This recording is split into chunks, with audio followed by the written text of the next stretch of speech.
Hyperbolas not centered at the origin. We are able to move the graph of an hyperbola both horizontally and vertically in the Cartesian plane. Cartesian plane is our XY plane that we're all familiar with. We know it, we love it. The horizontal move is denoted by the letter H, H for horizontal, and the vertical move is denoted by the letter K. This gives us an hyperbola centered at HK. Translating a graph results in a new form of the standard equation.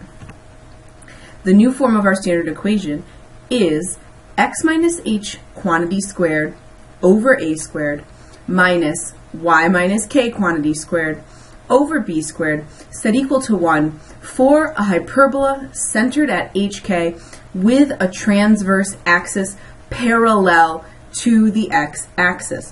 What does this look like? We have the Cartesian plane, the xy plane. We have this horizontal x-axis, and if something is parallel to it, it's going to run right across horizontal as well. The length of the transverse axis remains 2a. Coordinates of the vertices are h plus or minus a, comma k.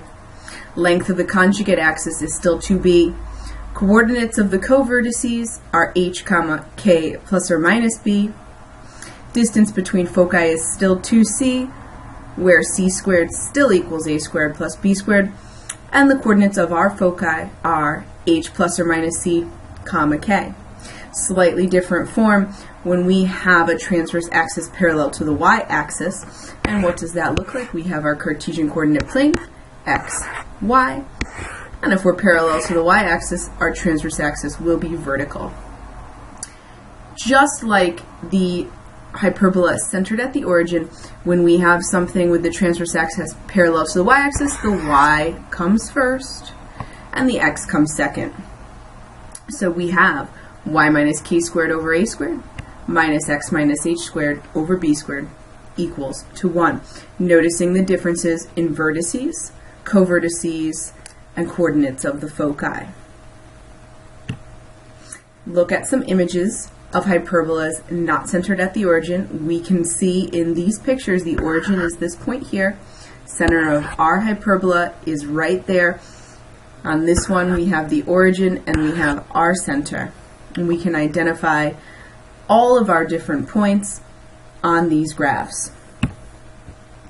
Let's work on an example.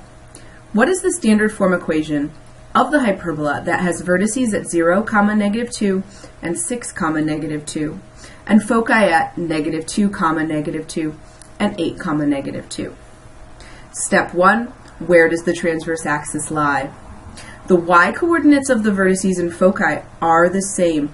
Everywhere we see that they are negative 2. So the transverse axis is parallel to the x-axis. When the y-coordinates of the vertices and foci are the same, the transverse axis is parallel to the x-axis.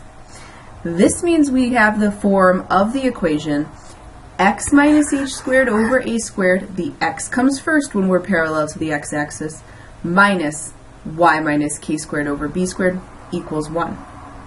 Now we need to identify the center.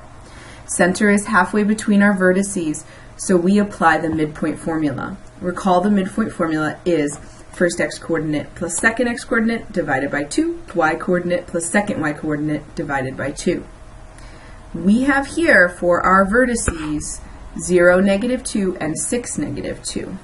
We take our first x, 0, second is 6, divided by 2 gives us 3, and then negative 2 plus negative 2 gives us negative 4 over 2, which is negative 2, and therefore our center is the point 3, negative 2.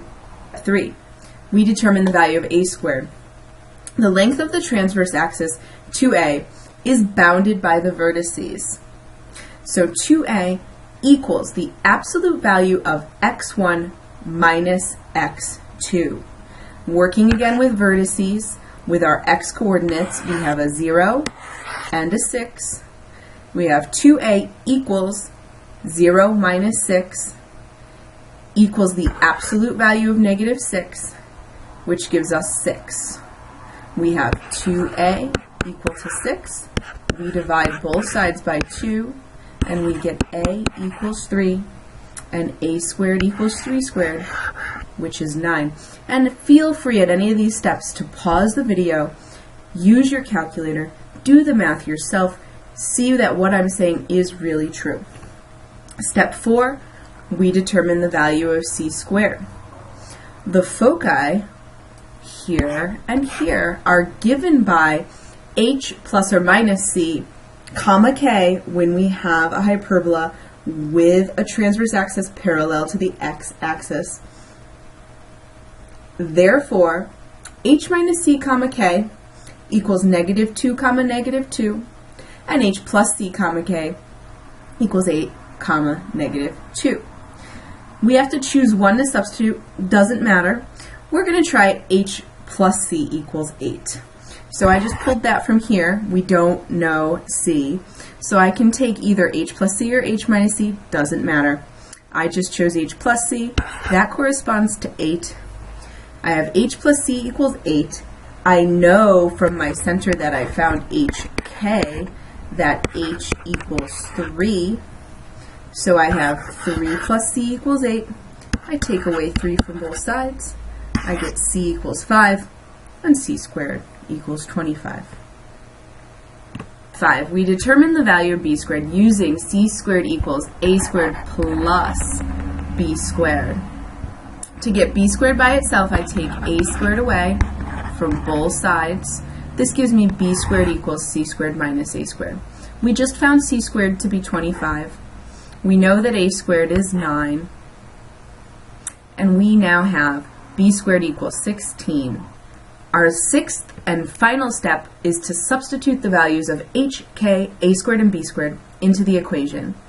We have x minus 3 squared over 9 plus y minus -2 squared over 16 equals 1. X minus 3 squared over 9 is as simplified as it can be.